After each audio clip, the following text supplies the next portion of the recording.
Bonjour, je vais vous raconter la situation de Rachid, qui a 17 ans. C'est quelqu'un qui ne mange pas pendant le temps de midi. Il porte des vêtements de seconde main. Et quand on lui demande pourquoi, il dit c'est mon style.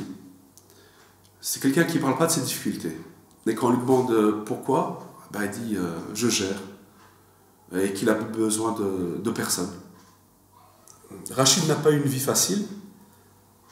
Quand on discute avec la directrice, on apprend que sa mère était schizophrène et qu'il a été abandonné. Il a vécu dans un centre et puis il a été élevé par son beau-père, l'ex-ami de sa mère. Lui aussi, il n'a pas eu une vie facile. Il venait juste de sortir de prison. Il a accumulé des petits jobs et puis cherché des logements. Là maintenant, ils se retrouvent tous les deux à vivre avec une personne sans abri et une personne âgée.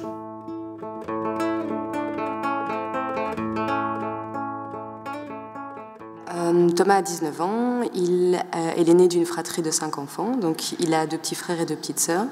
Sa maman est ouvrière et elle a des horaires flexibles et donc est très peu souvent à la maison. Thomas doit donc régulièrement s'occuper de ses frères et sœurs. Alors il a un projet, il souhaite travailler dans la restauration et ouvrir son propre commerce. Et en attendant, il travaille dans un restaurant comme job d'étudiant, donc le temps de mettre de l'argent de côté. Alors, il est étudiant et l'année passée, il aurait pu obtenir sa qualification en restauration. Néanmoins, pour pouvoir passer une épreuve du jury finale, il doit se présenter en costume. Donc, il s'agit d'une consigne. Or, Thomas ne possède pas de costume et il ne souhaitait pas en parler avec son école. Et donc, il s'est présenté au moment de l'examen en jeans et en chemise.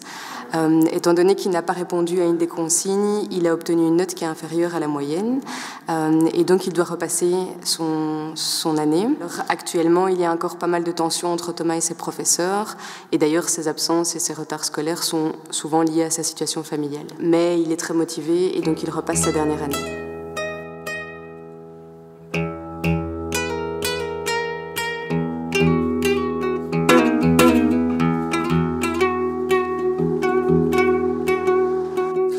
Je vais donc vous parler de Nicolas. Nicolas vit chez ses 2 parents avec son frère et sa sœur. Les parents sont sans revenus. Le papa a perdu son travail suite à un problème de santé. La situation à la maison est assez tendue, difficile, beaucoup de disputes entre les parents, ce qui fait que Nicolas a tendance à se réfugier dans la rue, à la maison de John aussi, donc fuir la maison, fuir l'ambiance difficile. À l'école, à partir de la 2e secondaire, du décrochage scolaire s'installe. Nicolas va avoir des problèmes de comportement, beaucoup d'absence. Il sera petit à petit en difficulté scolaire. Ayant des bons contacts avec sa maison de John, il va en fait, avec leur aide, changer d'orientation scolaire pour aller en enseignement technique.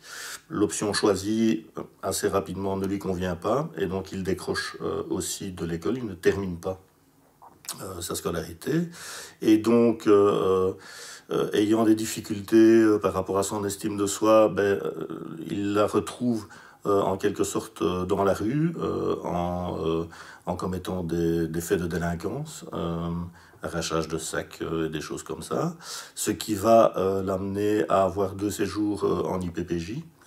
Et suite à ces séjours en IPPJ, Nicolas a maintenant 19 ans, se retrouve sans diplôme, sans volonté, sans moyen de faire des démarches et de s'en sortir. Et donc, il se perçoit comme totalement exclu du système.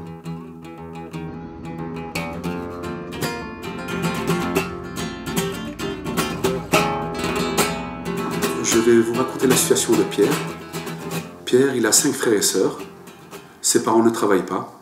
Ses parents sont aidés par le CPAS et il bénéficie d'une allocation de chômage. Pierre, il suit des cours en alternance au CFA, des cours de cuisine.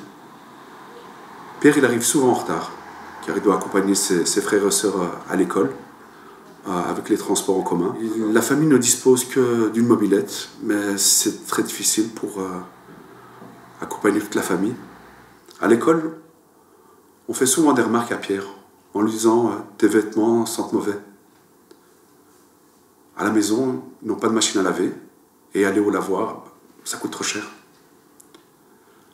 Cette année, on a découvert que Pierre avait la gale. C'est une maladie facile à traiter. Il suffit de laver les vêtements, la literie, mais cela, ça coûte trop cher pour la famille. Avec toutes ces difficultés, Pierre, il va de moins en moins à l'école.